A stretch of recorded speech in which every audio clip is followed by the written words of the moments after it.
3 temas: la tiña versicolor, cándida y dermatofitos.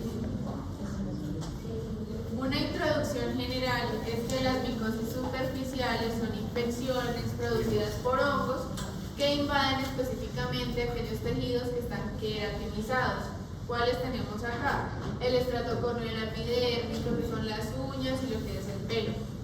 Vamos a diferenciarlas según el grado de inflamación que lleguen a producir. Algunas, como la tiña versicolor, es casi nula o muy poquita, mientras que los dermatofitos o la cándida sí producen mayor inflamación, es más notable. También los clasificamos. Dermatofitos son filamentos. Estos van a atacar la queratina, y acá tenemos el microsporum, epidermofitum y tricopitum. Y los levaduriformes van a ser la cándida y la malassezia. Estos son los que causan más frecuentemente infecciones en la piel. Allá tenemos una tiña versicolor en la primera imagen. Ahorita vamos a describir mejor qué es la tiña versicolor. Y abajo tenemos un ejemplo de dermatofitos. Bueno, entonces, primero, para hacer una introducción, recuerden que las infecciones micóticas abarcan una gran cantidad de microorganismos y un nivel de profundidad distinto. Acá únicamente nos vamos a dedicar a las micosis superficiales, pero ya sabemos que hay subcutáneas y hay profundas o sistémicas, ¿sí? Todas estas eventualmente tienen manifestaciones en piel. En aras del tiempo y de frecuencia, escogí por eso las superficiales, que son las que ustedes van a enfrentarse con mayor frecuencia. Pero no pueden olvidar, por ejemplo, que existe la esporolicosis, ¿cierto? La tromoblastomicosis, que si ustedes están haciendo su rural, seguramente allá en el pueblo donde estén pueden ver casos de este tipo, porque son infecciones que usualmente se presentan por exposición a suelo contaminado o a vegetales, cosa que vemos usualmente en el campo, ¿sí? Entonces, por favor, no lo olviden. La paraconcidio, ¿sí? O en el caso de inmunosuprimidos, por ejemplo, la histoplasmosis, ¿cierto? La criptococosis. Sabemos que cada vez vemos más pacientes VIH, afortunadamente ya muchos controlados, pero aquellos pacientes que no estén en tratamientos, con bajo conteo de CD4, ¿cierto? Con cargas virales muy altas, tienen mayor probabilidad de hacer este tipo de infecciones. Ustedes tienen la obligación de saber que existen y de pensar en ellas. Recuerden que cuando hablamos de molusco contagioso les decía que habían algunas infecciones micóticas profundas que tenían la misma morfología, por eso se llama molusco-like, como la criptococosis, la histoplasmosis o el penicillium, para que recuerden algunas formas de presentación que son típicas en ese tipo de hongos que no vamos a hablar, ¿sí? Ahora, hablando específicamente de los hongos superficiales, como estaba mencionando su compañera, vamos a encontrar levaduras, vamos a encontrar dermatofitos y vamos a hablar también de mohos, que es otro microorganismo que nos compete, sobre todo cuando hablemos de las uñas. ¿Qué características tienen? Que hay un grado de inflamación diferente en la piel. Hay unos que generan una respuesta eritematosa mucho más intensa, otros menos intensa, pero que se caracteriza por descamación y ser cuadros muy crónicos, ¿sí? Eso lo vamos a ver en piel y lo vamos a ver también en uñas. Cuando hablamos de micosis superficial nos compete pelo, uñas y la piel. Vamos a hablar de las tres. Entonces vamos a empezar por pityriasis versicolor y luego hablamos de los dermatofitos. Bueno, de la tiña versicolor, ¿qué tenemos de importancia? Micosis superficial, que es muy frecuente y va a ser producida por algunas especies de malassezia. Más adelante mi compañera va a hablar de cuáles son las más asociadas a esta patología.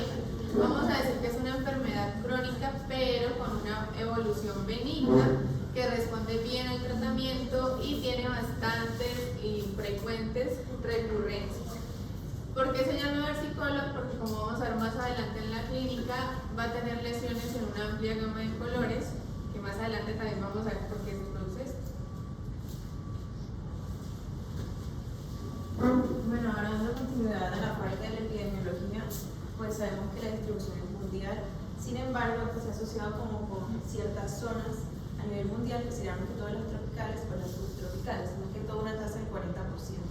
Además, con relación al grupo etario, se menciona que digamos que se puede dar en cualquier grupo etario. Sin embargo, como sabemos, la malassezia tiene una relación más que todo con esas etapas de la vida en donde hay un aumento en la producción del sebo, es decir, lo relaciona más que todo con la adolescencia y esos adultos jóvenes. ¿Qué edad más o menos como que catalogan este grupo? Sería desde los 15 años como hasta los 35 más o menos, o de 15 a 40 también mencionado. Por otra parte, digamos que con la afectación con relación al sexo, en algunas partes mencionaban que no había relación directa, o sea, como que era por igual, pero en otras partes mencionaban que era más que todo en hombres que en mujeres, una relación 2-1. Bueno, por otra parte, el agente biológico inicialmente se identificó que era de carácter fúngico, se determinó que era malacesia, sin embargo, a lo largo pues, de las investigaciones, como para catalogar qué género era como que el que generaba esa afectación pues, de la piel, se dieron cuenta de que pues, hay muchos géneros distintos que generaban pues, esta patología. Sin embargo, para no hacer eso tan largo, son más o menos 7, aunque pues, se han encontrado más últimamente, pero los que nos importan en estos momentos son estos que vemos acá. Bueno, no lo ven, pero se los voy a leer: la malacesia globosa, simpodiálisis y la fúlcura, son como que los que más predominan esta patología. Eso se llama complejo malacesia, cuando hacemos referencia a varias especies de malacesia que eventualmente pueden ocasionar pitidiosis versicolor. Bueno, por otra parte, también tener en cuenta, dato importante, uno ahí como que lo relaciona a lo que se acaba de decir, que está relacionado con estas etapas de la vida, y es que este hongo es lipofílico. Esto es importante tenerlo en cuenta para la fisiopatología que ahora les voy a describir. También tener en consideración que este hongo hace parte de la flora pues, normal de la piel, o la flora saprofita de la piel, y pues, dato importante. Bueno, otra cosa que también hay que tener en cuenta para entender la fisiopatología es que este hongo presenta su estado natural, o su estado no patológico, que sería el levaduriforme saprofítica, que este va a cambiar o va a pasar a su estado micelial parasitario, el cual va a estar dado por ciertos factores que me van a predisponer este cambio de forma, por decirlo así. Bueno, ¿cuáles son estos factores predisponentes? Acá los catalogan en exógenos y en endógenos. ¿Cuáles son esos exógenos? Inicialmente el calor, la exposición solar, ejercicios físicos. Ahí mencionaban que era más que todo eso que genera mayor como estado de humedad o de mayor sudoración. La sudoración, también estaba pues, el uso de ciertas cremas que eran más que todo oleosas, los aceites, las cremas bronceadoras y pues también el uso de corticoides. Por otra parte están pues, los factores predisponentes endógenos, como sería la predisposición genética. Digamos que este es como el factor endógeno que más se ha relacionado, que más ha tenido como estudio actualmente, y se relaciona más que todo con familiares del primer grado. Por otra parte está la hiperhidrosis, el embarazo, la diabetes, el estado de inmunosupresión, o sea, cualquier en general, las deficiencias nutricionales, la diabetes, la piel seborreica. Bueno, entonces, teniendo en cuenta de que este microorganismo, pues digamos que hace parte de nuestra flora normal, ¿dónde se va a encontrar? Mencionan que predomina más que todo en el infundíbulo de las glándulas sebáceas, pero como ya hemos mencionado, luego de verse pues, inducido, sí, más que todo por estos factores predisponentes, pueden ser exógenos o endógenos, esto me va a generar el cambio de la forma levaduriforme saprofítica a la micelial parasitaria. Entonces, digamos que cambios se van a generar que son importantes para esta fisiopatología, y es que primeramente se le van a generar ciertas como receptores o ciertos galactomananos que son importantes para la adherencia, sí, para la adherencia y pues la unión obviamente con este estrato córneo, que es como el principalmente infestado o colonizado por el hongo. Además, digamos que la capa del hongo es hidrofóbica, por tal motivo genera un biofilm, que este biofilm como tal es lo que va a generar la resistencia ante pues, ciertas sustancias que están pues, alrededor del hongo. Entonces, ya cuando él entra al estrato córneo, lo que va a generar es que llegan las células dendríticas o lo que son las células de Langerhans, y pues estas al atrapar al hongo, pues va a generar la señalización a los linfocitos B y T que van a estar pues, en los ganglios linfáticos inicialmente. Pero, ahora sí, teniendo en consideración lo de versicolor, esto tiene una explicación pues, a nivel de la composición de este hongo. ¿Y qué es lo que pasa? Resulta que este señor lo que hace es que él tiene la capacidad de producir ciertas enzimas, un montón de enzimas que yo decía, imagínense, proteinasas, lipasas, fosfolipasas, hialuronidasas, queratinasas, o sea, un montón. Y al generar esto, digamos que tiene cierta relevancia porque inicialmente, digamos que las lipasas van a generar, como les dije, se encontraba por la glándula sebácea, o sea, tiene como la capacidad, está cerca de esos triglicéridos. Entonces esta lipasa va a pasar estos triglicéridos a ácidos grasos libres. Estos ácidos grasos libres insaturados me van a generar irritación local y sí, como la inflamación así, a grosso modo. Pero además, este me va a generar lo que es el ácido acelaico. Este ácido acelaico me va a inducir también otra cosa. Digamos que al unir estos ácidos acelaicos y la producción de estos ácidos descarboxílicos van a ser como que lo que había visto en fármaco, yo viendo esta vaina, el inhibidor competitivo de las enzimas tirosinasas.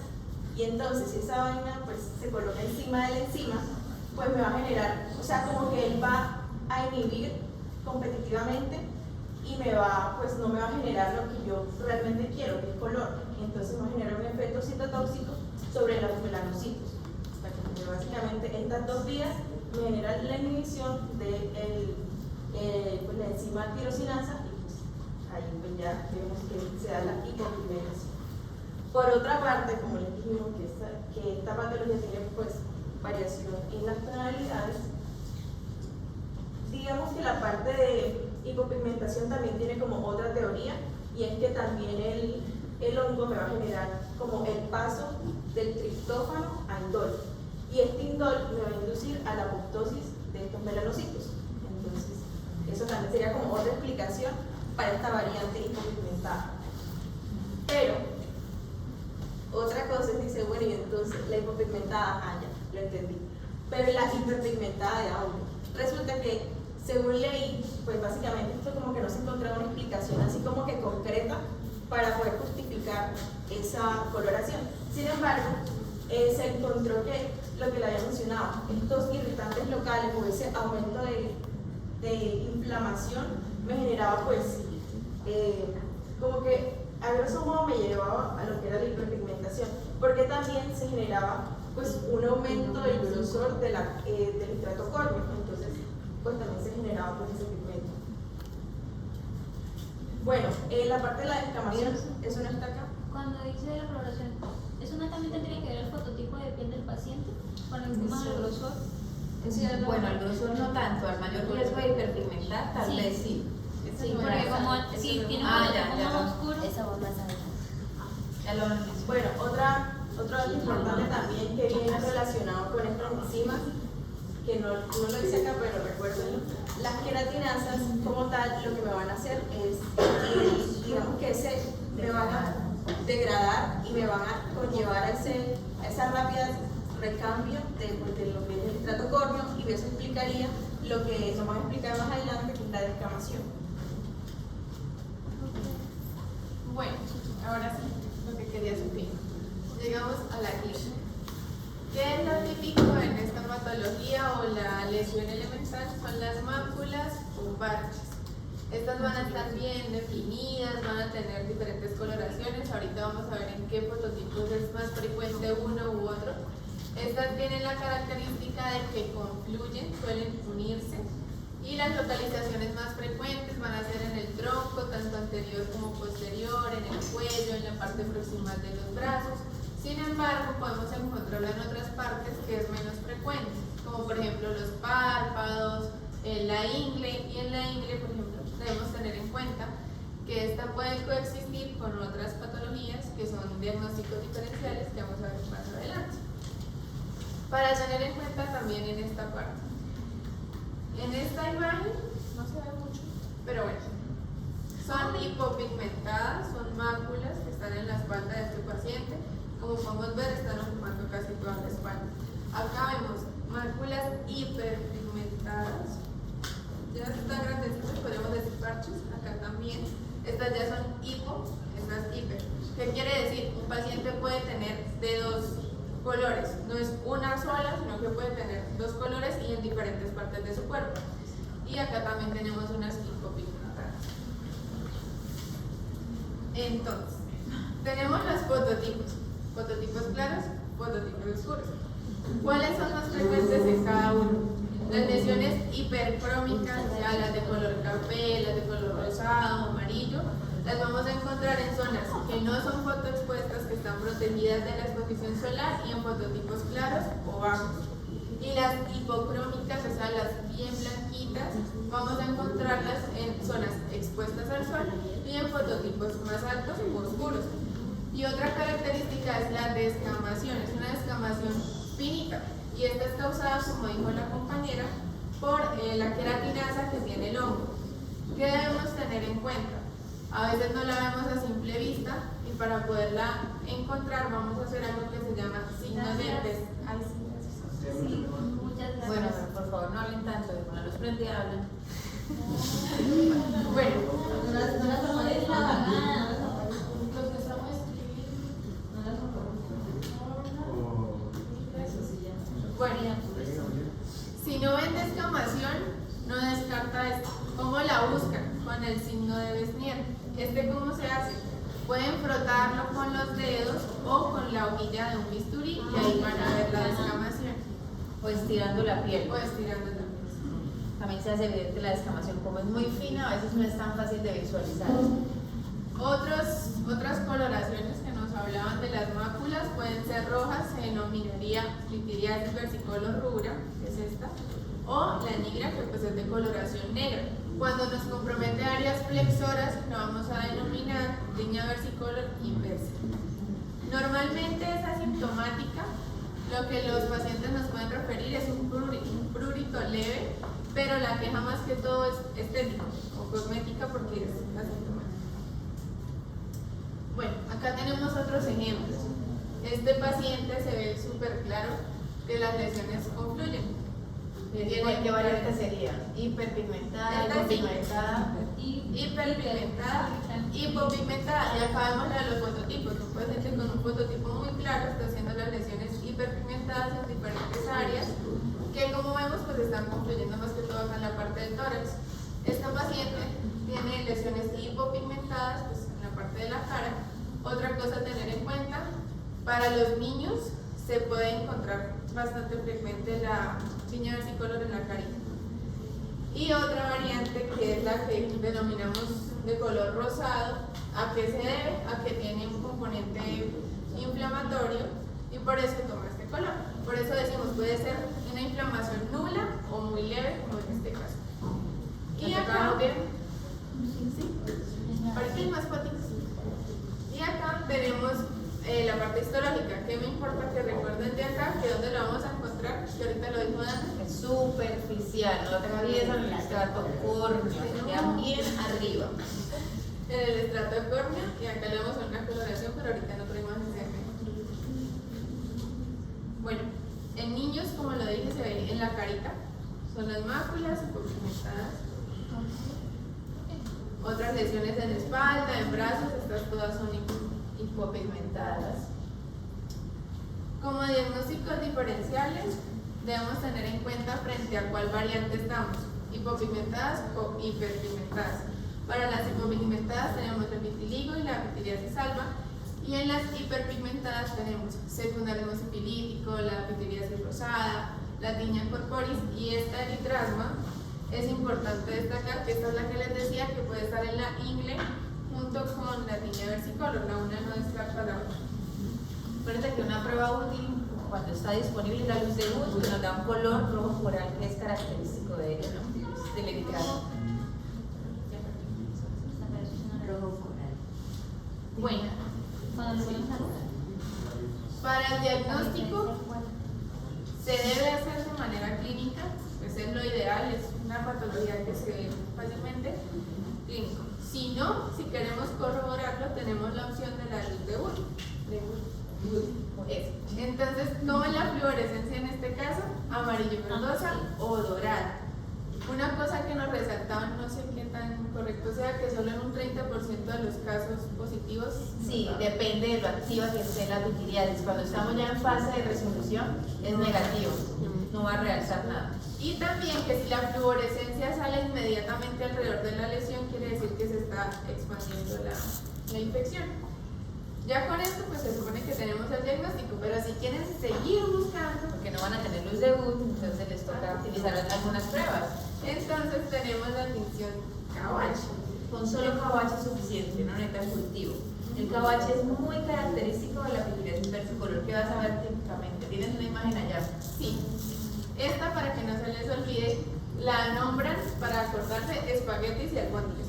Entonces, las levaduras son las redonditas y estos que serían los filamentos serían los espaguetis. Entonces, esto es lo que veríamos en la tinción de caobache, que es con hidróxido de potasio al 10 a 15%, y que lo que hace es quitar la queratina para permitirnos ver mejor las estructuras.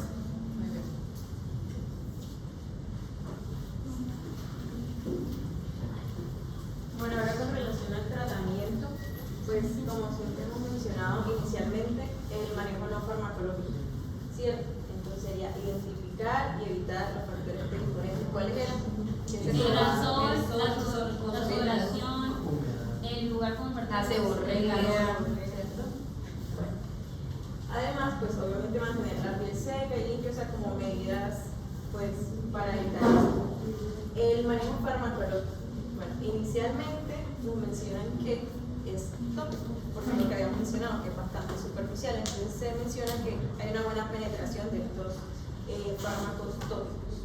¿Cuáles serían estos? Inicialmente mencionan más que todo como los champús, las cremas, las lociones, más que todo la del ketoconazol al 2%, las cuales se menciona que estas que son a nivel tópico, a grandes rasgos serían de 1 a 4 semanas. Sin embargo, recomienda las 4 semanas por ese recambio epidérmico que se debe dar a cabo para poder como eliminar esa parte infectada.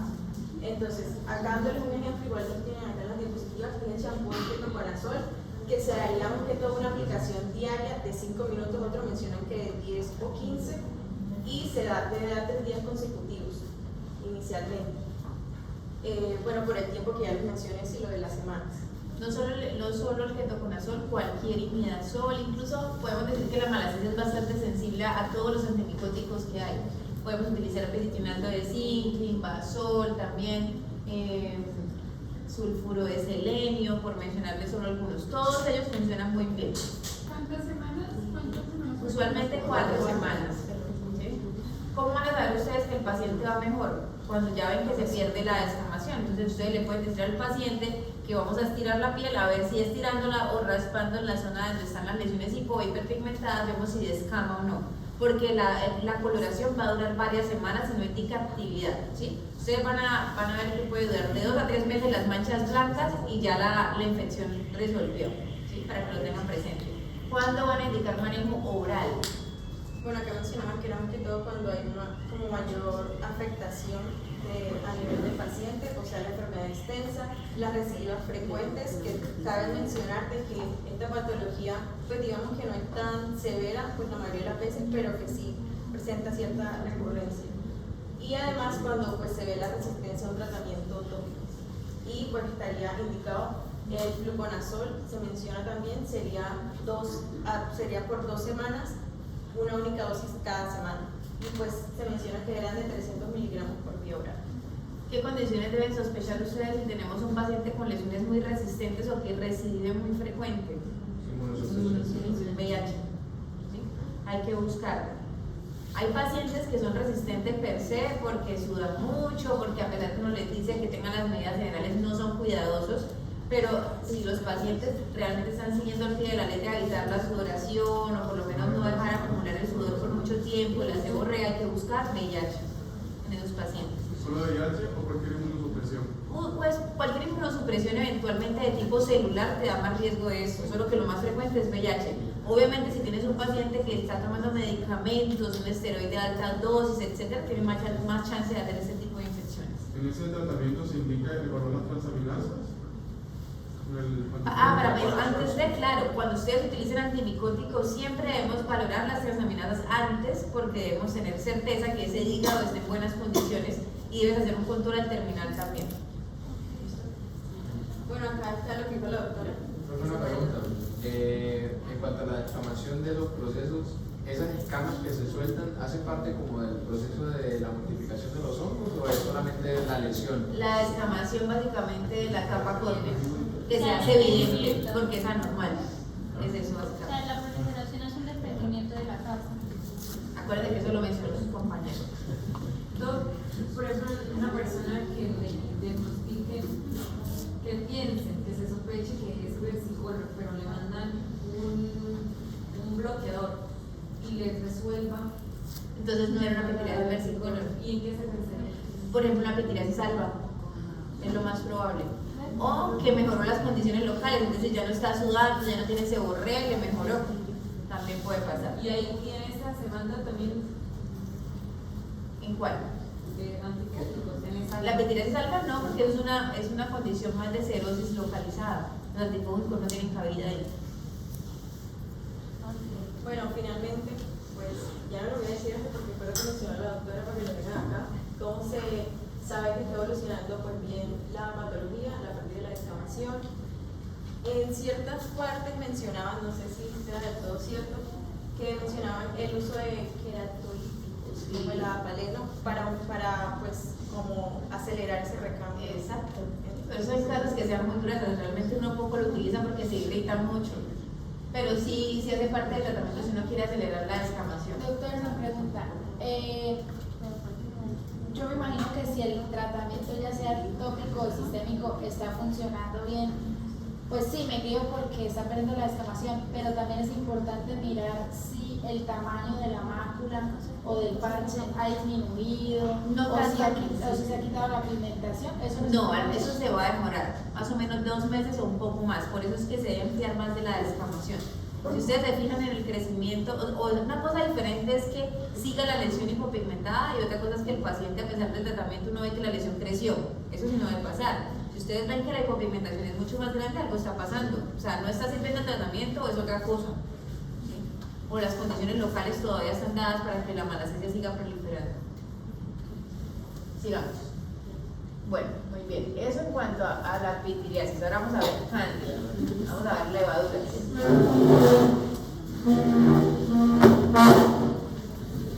Inicialmente, pues vamos a ver que la candidiasis es un grupo de manifestaciones clínicas causadas por las levaduras oportunistas del género Candida y pues particularmente por el Candida albicans. Pueden ser superficiales o pueden ser profundas, pueden tener afectación en la piel, en las mucosas o incluso en los órganos internos y pues ella tiene una evolución aguda, subaguda o crónica.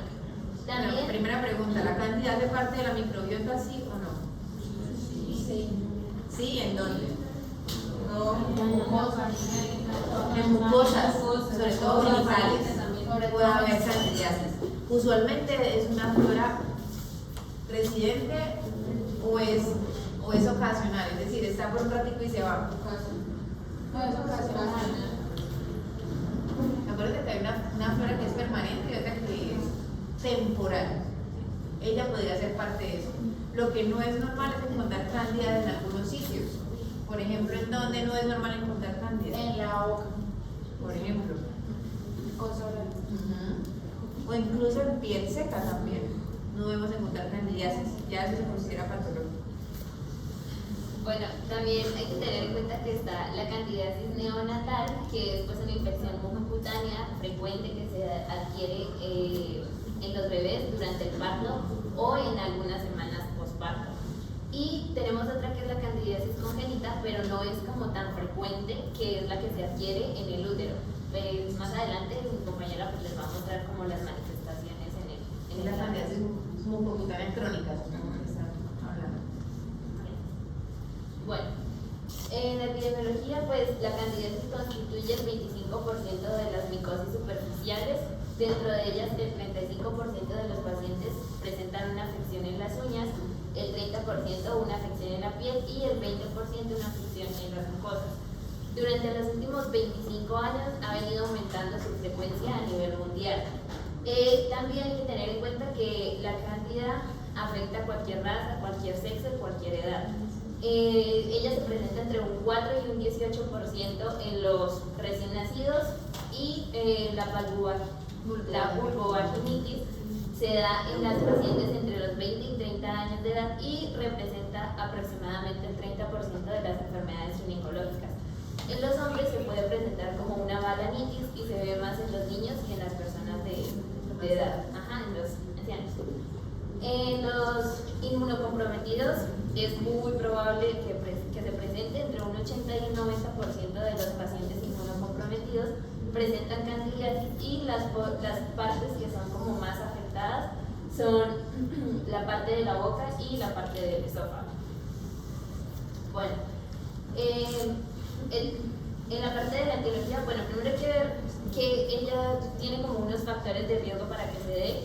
El primero y el más importante son las inmunosupresiones, como el VIH, de pronto también que presente diabetes, que tenga de pronto algún tratamiento con corticoides o que esté usando un tratamiento de antibióticos de amplio espectro.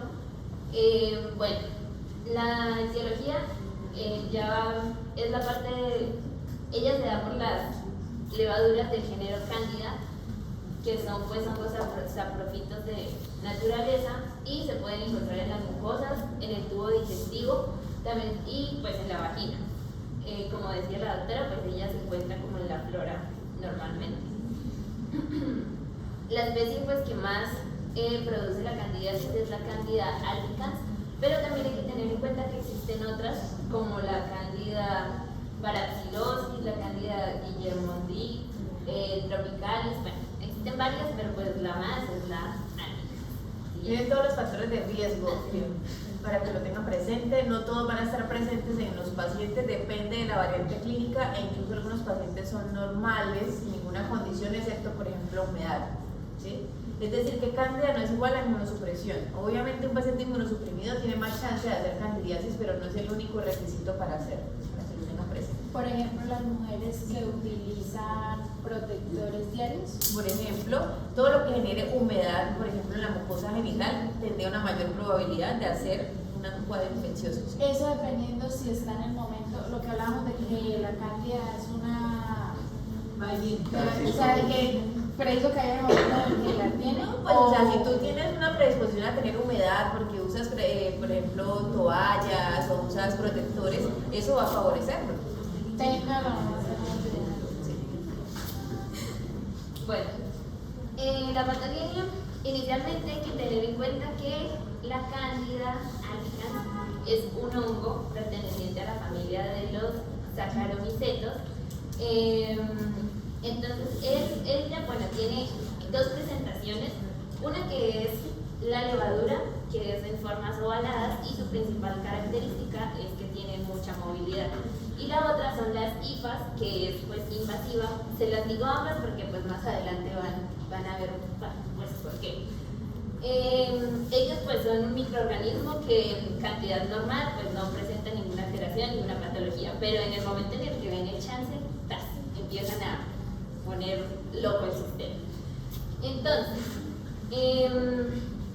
debemos tener en cuenta también que ellas tienen unos factores de virulencia, que son estas que tenemos acá, las adhesinas, las proteinasas y las fosfolipasas.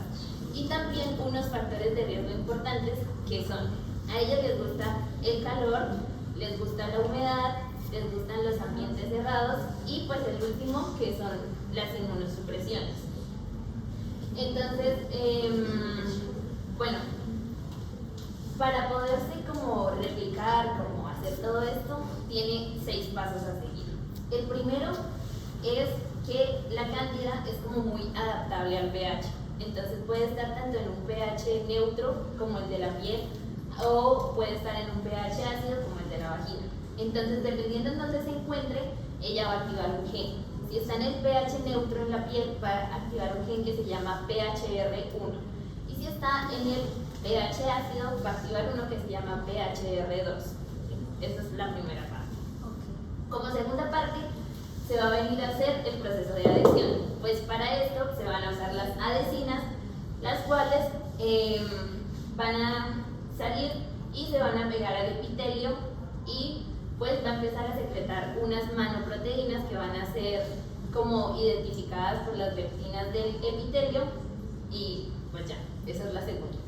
Como tercer paso, lo que va a hacer es que va a empezar a secretar proteinasas y fosfolipasas. Como sabemos, pues en la membrana hay fosfolípidos, hay proteínas y todo eso. Entonces lo que ellos van a hacer es romper la membrana.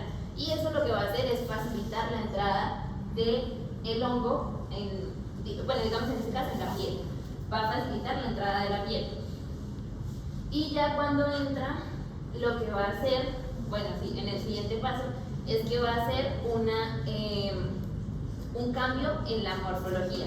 Entonces, lo que les decía inicialmente, primero son levaduras y cuando ya entra se convierten en hifas para poder hacer como su invasión, exacto, y van a hacer una colonia, ¿sí? Entonces, bueno, crean una colonia tal vez y listo.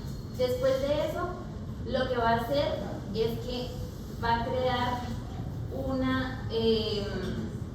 como una biopelícula, por decirlo así, en donde va a segregar otras proteínas por encima de las esporas que ya están como unidas, y esto lo que va a darle es como una protección, ¿sí? Va a crear como una especie de moco que va a ser como en las placas blanquecinas que se observan en la candidiasis, y adicional a esto va a formar como una especie de matriz en donde van a correr nutrientes y sustancias que van a ayudar a la cándida para que esa colonización que hizo se crezca.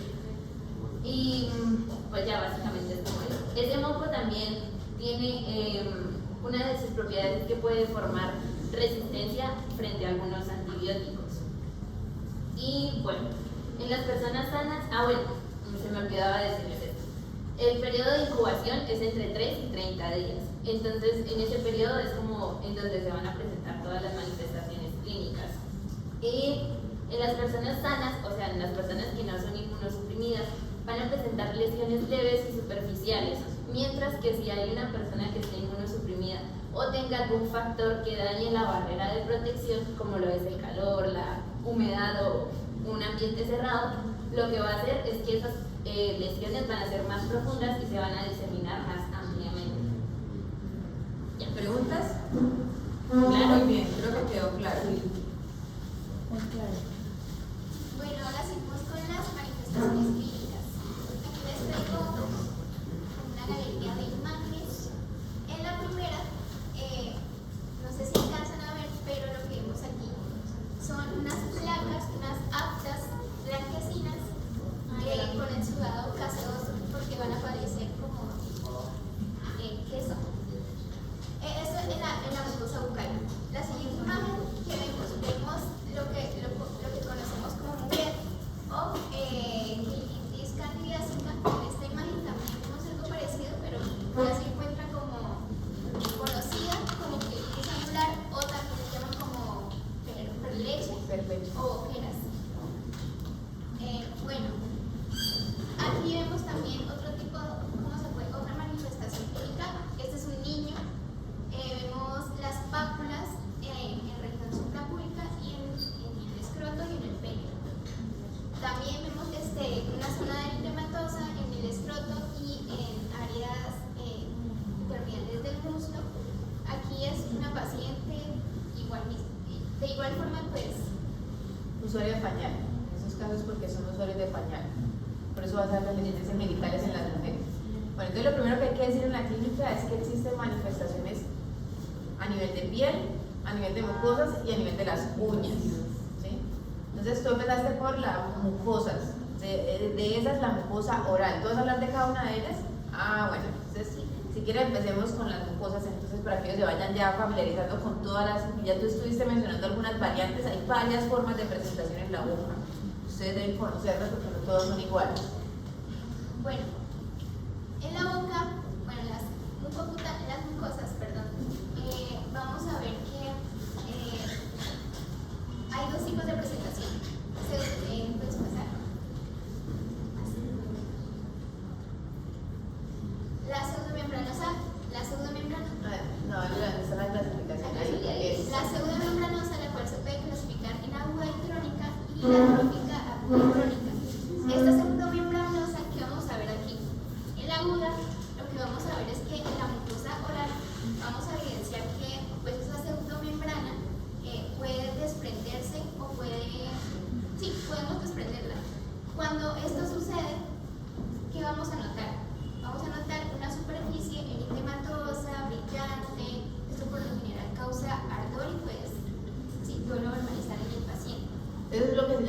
nugget, ¿sí?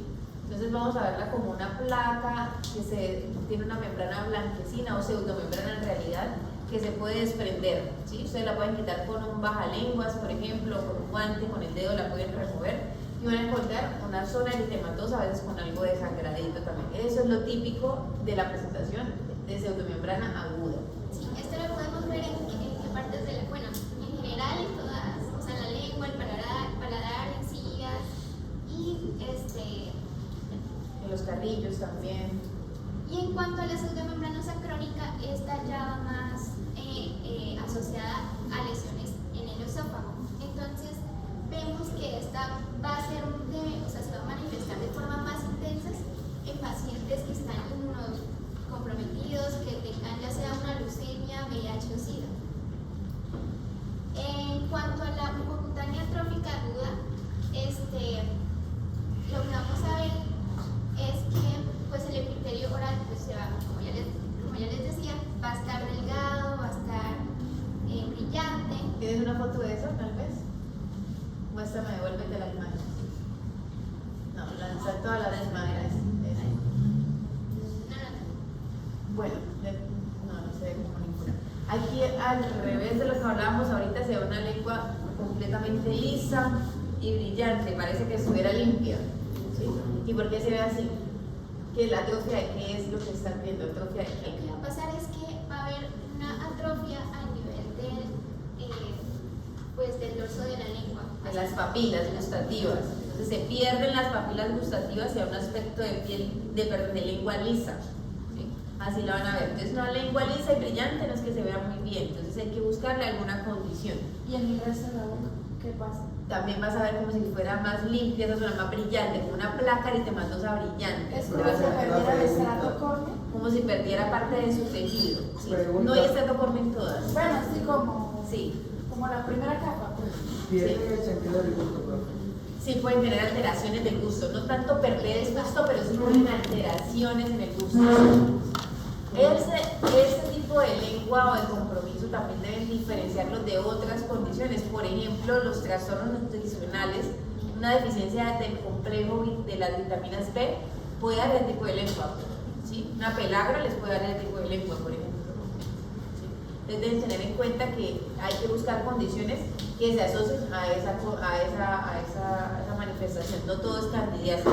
En esos casos siempre hay que confirmarlo con un KOH. ¿Listo? ¿Cuál otra variante? Bueno, ya en cuanto a la atrófica crónica, esta va a estar más asociada a pacientes, como les decía la compañera de aquí, en pacientes que usen prótesis dentales. Entonces, vamos a ver zonas edematosas, eritematosas. Hay que quitarle la prótesis de los pacientes siempre, revísenla. En la boca, el factor de riesgo más importante para hacer candidiasis es usar prótesis dentales, ¿sí? Sobre todo mal adaptadas, con pobre higiene, ¿sí? Todo eso favorece la cándida.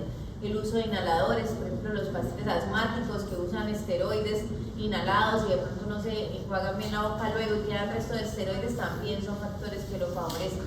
Pacientes que estén en quimioterapia, ¿sí? Que estén inmunosuprimidos, hacen mucositis y con frecuencia también hacen candidiasis a nivel oral. Entonces fíjense que hay una gran cantidad de cosas que lo pueden favorecer. Profe, y si uno le, por ejemplo, al paciente asmático se le dice como el manejo que tiene que tener lavados, ¿eso se resuelve? Sí, o sea, la idea es que hay que quitar los restos de esteroides que puedan quedar en cavidad oral. ¿Sí? Le dice a uno al paciente, vaya y luego después de hacer la inhalación, enjuáguese la boca y, ¿sí? Para que se quite los restos de esteroides. Hasta con inhalocámara. Siempre hay riesgo, o sea, siempre hay riesgo. Obviamente cuando tú haces un espacio donde te permites que ingrese más a la vía respiratoria y no se quede tanto en la boca, es menor riesgo, pero siempre habrá riesgos que hay restos, ¿no? Igual si no se hace lavado de la inhalocámara, eso se vuelve un foco. Bueno, si la inhalocámara no la lavas también. Eso sí, indudablemente hay que tener higiene hasta la inhalocámara, ¿sí? Sí, bueno, sobre los corticosteroides hay que mencionar que en estos pacientes debemos hacer profilaxis porque estos, se usan como factor de riesgo para que pues este hongo sí, o sea, es bastante oportunista en estas condiciones. Bueno, ya en cuanto a la epidelitis angular, que ya la ahora sí devuélvete para que veamos la imagen, que es básicamente en el ángulo de los labios. vamos a ver como una zona eritematosa, pueden haber fisuras, y pues eso le causa malestar al paciente. ¿Quiénes harán ese tipo de quelitis angular? Los niños. Adultos. ¿Por qué? Vida sexual. No. Perdón. ¿La prótesis? ¿O la prótesis dental? Prótesis mal adaptadas.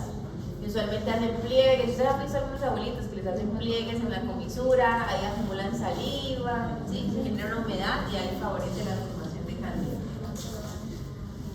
Estos pacientes que presentan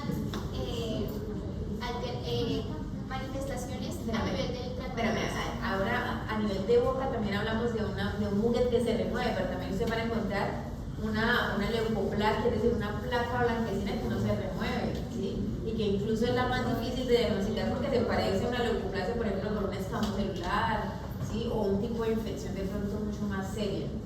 Entonces, a diferencia del muget, no se remueve fácilmente, no se remueve ni siquiera cuando uno hace el raspado de la zona. ¿Sí? Esa también la podemos encontrar a nivel vaginal, va a ser difícil. Y en la boca también, para que lo tengan presente. No todas se remueven, las que se remueve es el muget, pero otra variante es fija y no produce ese rocío sangrante típico que vemos en el muget.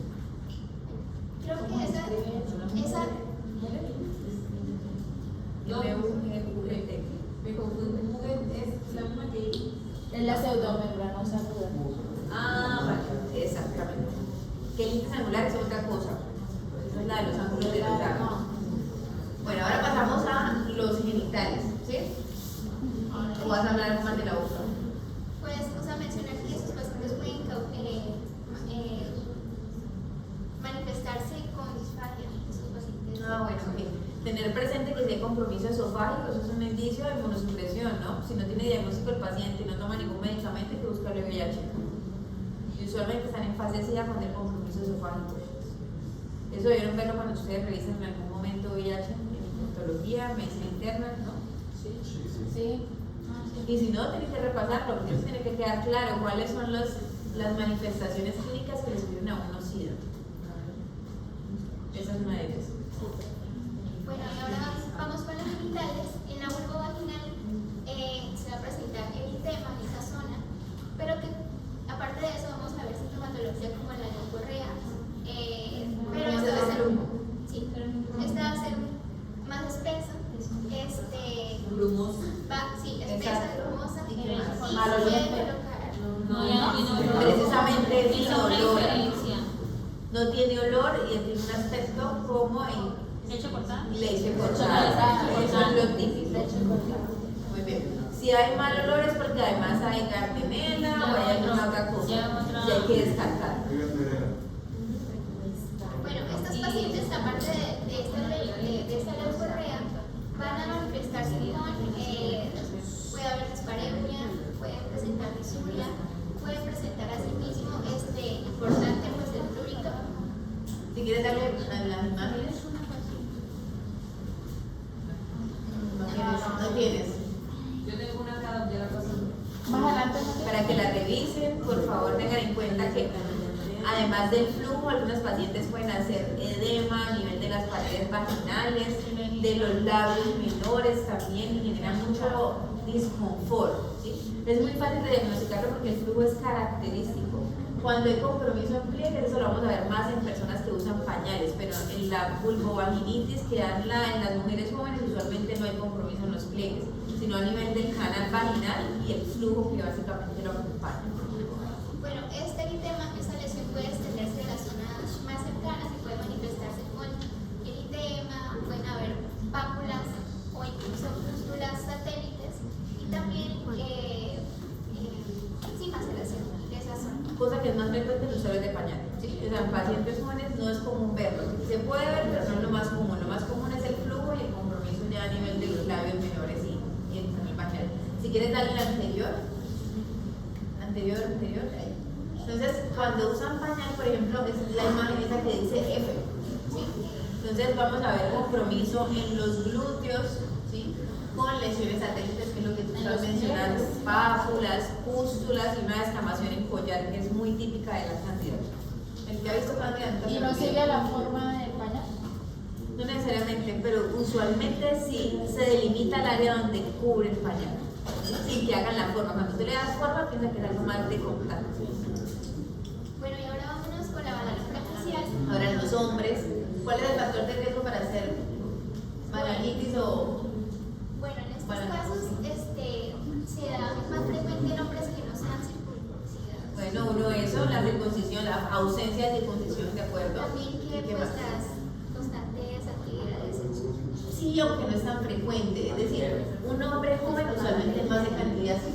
¿Sí? Usualmente es portador y terminan las mujeres haciendo la infección vaginal, pero los hombres son asintomáticos. Cuando ustedes vean manifestaciones en los hombres, hay que buscarles diabetes mellitus. Bueno, lo que vamos a ver son placas blanquecinas sobre una base eritematosa, pues esto a nivel del lábio, prepucio. Y asimismo, ¿qué vamos a ver? Vamos a ver que esa secreción, o sea, las secreciones se van a acumular en estas zonas y esto pues, le causa dolor, ardor al paciente. Asimismo, puede cursar con disuria y también con colágeno. Pero es una secreción diferente al esperma. Es diferente, exacto. Es más una coloración blanquecina también.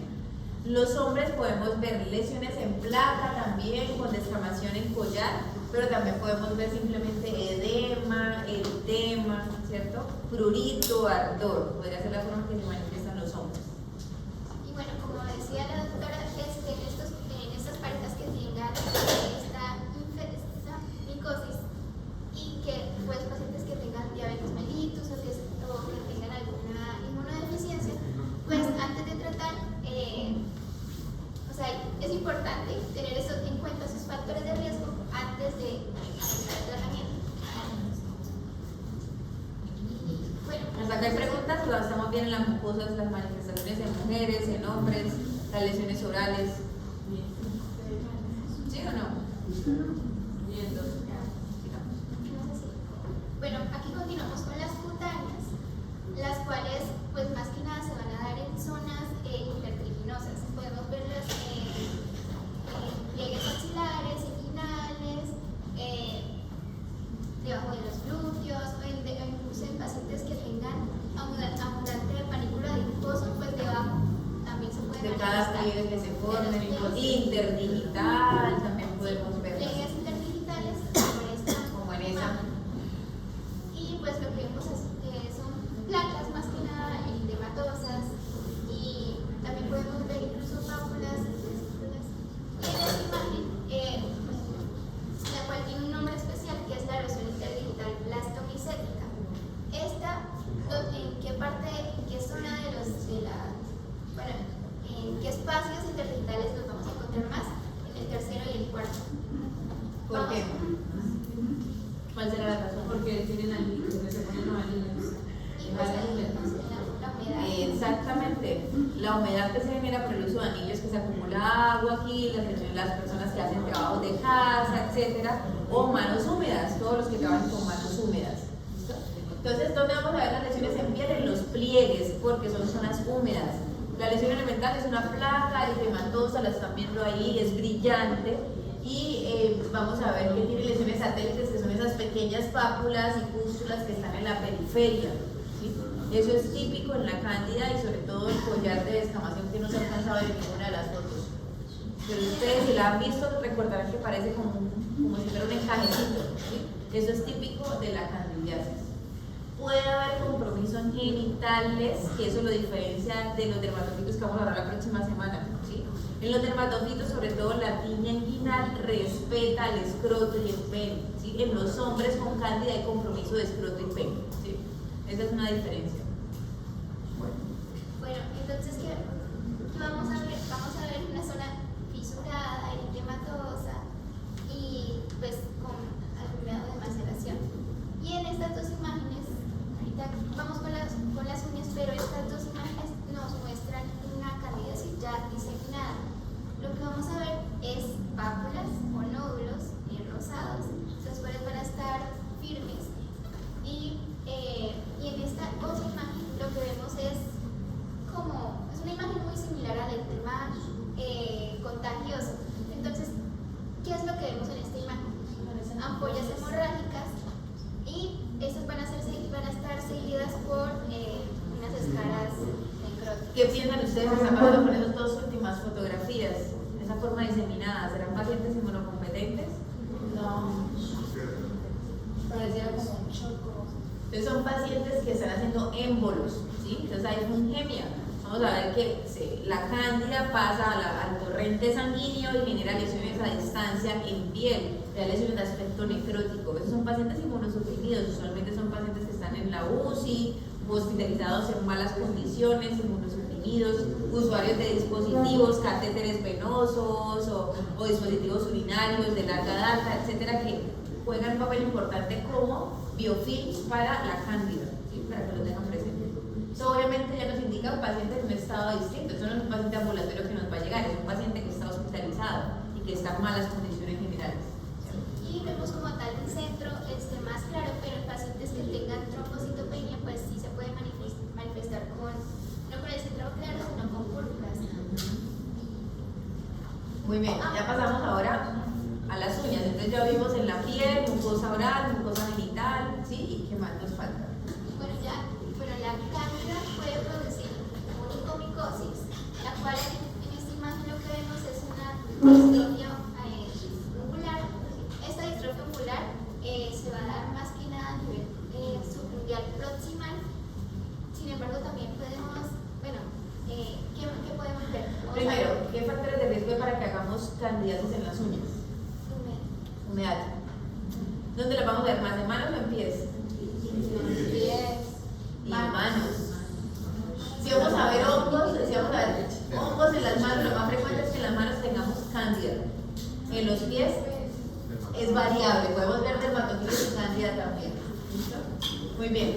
La inmunosupresión también acá es importante. La diabetes mellitus más mal controlada también favorece la infección por cándida en las uñas. Profe, una lesión de la uña, por ejemplo, que se levante la uña, digamos. O sea, ¿cómo se llama eso etimológicamente? Cuando la lámina unguial está levantada. No. Onicolisis. Muy bien. Pero solo la parte de arriba. Sí puede ser no. una cándida. Es que la uña se levanta completa, o sea, desde abajo, no solo la parte. Depende del grado de severidad. Hay pacientes que solo tienen la parte distal, o sea, el hipolipio, pero hay pacientes que tienen toda la lámina desprendida también.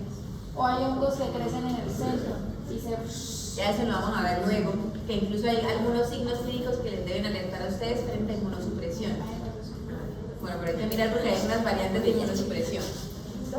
Entonces, ¿cómo se ve la cándida en las uñas? Bueno, vamos a ver la cromoniquia, supercoloración amarilla, puede Ya todos la vista también, ¿cierto? Un cambio en el color de la lámina unguial. no solo amarilla, sino que puede llegar a tornarse verde, incluso más Café. ¿Y qué más? También podemos ver paroniquia, va a ser, pues. ¿Qué es la paroniquia? El famoso hierro que no le dice por aquí. Bueno, pero clínicamente, ¿cómo es que es? Sí, así. No, es como una inflamación. Cuando el pliegue acceso, No hay pus. inflamación ahí. Entonces, lo primero es que la área anatómica que está afectada es el pliegue de la lámina unguial. O sea, como que la uña queda ahí, lo que dice que la uña queda enterrada, lo que dice que No. no. Entonces vamos a encontrar eritema, edema, el dolor en los pliegues de la uña. Pero a diferencia de lo que estabas mencionando, no hay supuración. Cuando hay supuración estamos hablando de una infección por Staphylococcus aureus. Aquí no hay supuración. Eso es una inflamación crónica y es frecuente que ustedes lo vean en una o en todas las uñas. Acuérdense que yo a algunos de ustedes, recuerdo que estábamos como en la joya, les mencionaba el signo de la tarjeta que les decía que es que la lámina se desprende como de la cutícula y se puede pasar perfectamente una hoja a través de ella porque se desprende. Porque la paciente que yo tenía eso. Sí, claro. Bueno, ya saben que eso es un signo semiológico que ustedes pueden hacer para diagnosticar candidiasis. Obviamente hay que confirmarlo, pero le ayuda a uno en la clínica a sospechar. ¿Listo? Bueno, hay hallazgos inespecíficos, por ejemplo, onicolisis, que era lo que estaba mencionando Nelson, pero también podemos ver distrofia de la lámina unguial. Depende de qué tan grave es la inflamación, al final termina destruyéndose la lámina unguial. ¿Sí? Y puede simular los cuadros de los dermatofitos. Por eso es que siempre nos toca tomar cultivo. Por eso ustedes siempre en las consultas ven que yo les pido a los pacientes cultivo micológico, porque algunos Algunas cándidas hacen los mismos cuadros clínicos de los dermatofitos y los mohos también pueden hacer los mismos cuadros de los dermatofitos, ¿sí? Entonces no hay un signo patognomónico de cada uno de ellos para poder confirmarlo por clínica. ¿Preguntas hasta acá? Bien. Profe, ¿esa onicorditis puede ser durante o después de la enfermedad o siempre va a ser Pues durante? usualmente es acompañándola y puede quedar permanente en algunos pacientes cuando ya hay unos cambios crónicos. Diagnóstico de la cándida. Bueno, no hablamos de la cándida, no vamos a hablar de ella, no me interesa que hablemos de ella, pero ustedes deben saber, su compañera lo estuvo mencionando, una candidiasis mucocutánea crónica, que me interesa que sepan de ella. Y ustedes la van a sospechar en una paciente o en un paciente joven, niño, adolescente, que hagan cuadros repetitivos de cándidas y diferentes tipos de cándidas. Ustedes ven que hacen cándida en las uñas, cándida en los genitales, cándida en los pliegues, y como que uno le cuadra porque ese es un paciente inmunocompetente, entre comillas, hace tantas infecciones. Pues resulta que eso es una inmunodeficiencia primaria, en este caso de tipo celular, y predispone a hacer cuadros recurrentes de candida, así ustedes lo van a sospechar. Además van a ver que se puede acompañar o no de otras manifestaciones clínicas como trastornos endocrinos, ¿sí? De las paratiroides, de la tiroides y de otros órganos endocrinos también, ¿sí? Entonces, mucho ojo que si ustedes ven ese cuadro clínico deben remitirlo a pediatría, endocrino, porque hay que buscarle alguna condición de base y deben ser manejados porque pueden hacer cuadros graves. ¿Listo? ¿El diagnóstico cómo lo haces? El diagnóstico es pues clínico, pero también nos podemos guiar con el examen directo, el cual va a ser con un espécimen fresco, con el hidróxido de potasio al 10 o al 20%. También podemos utilizar el negro de clorazol o el calcofluor o la presión de granos. Entonces, ¿al cuánto tiempo te van a reportar un cultivo, por ejemplo, que tú tienes ahí? Vas a pedir un KOH y de una vez pides cultivo. ¿Cuál es el rendimiento de un KOH?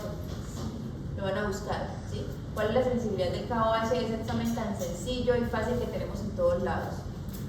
Lo van a buscar como tarea. ¿Listo? Porque ustedes deben tener en cuenta eso para saber qué tanto le creo al examen que le estoy leyendo al paciente, porque van a encontrar que una gran parte de los casos van a decir KOH negativo.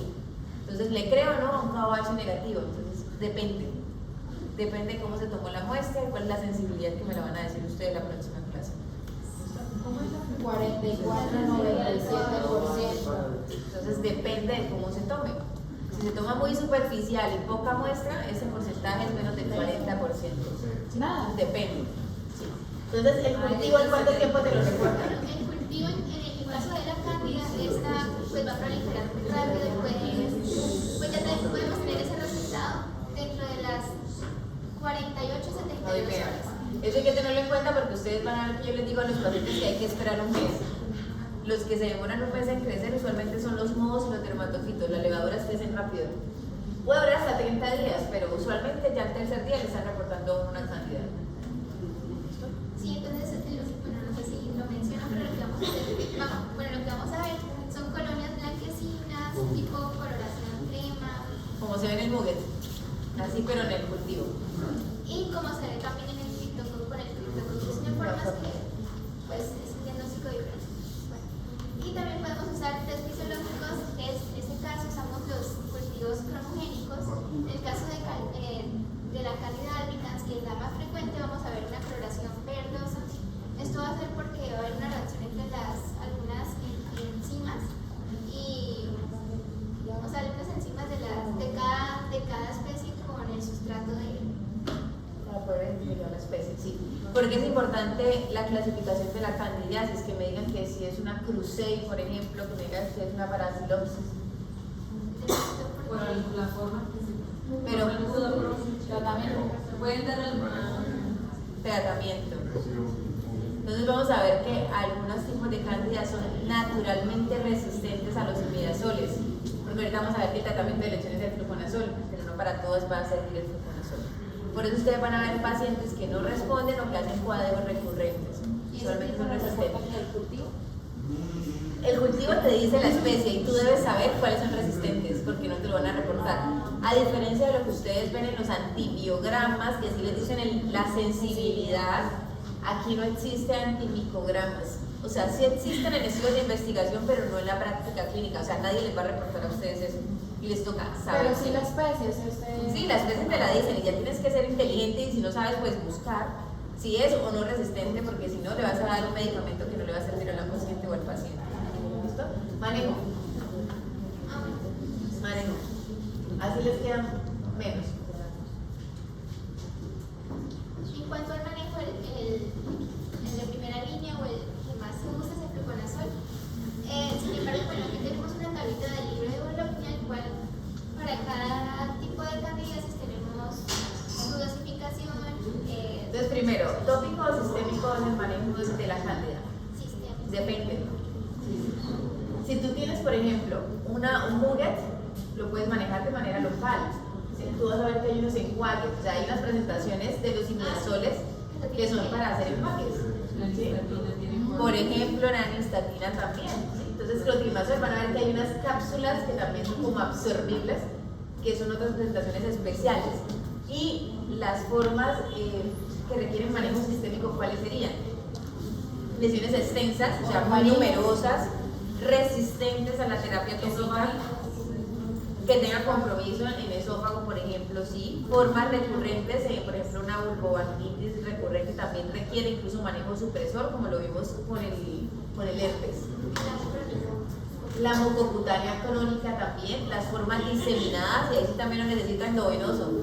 ¿Sí? Es un paciente que tiene que estar hospitalizado. ¿Listo? Pero la gran mayoría de pacientes que ustedes van a ver en la consulta externa va a ser manejo local.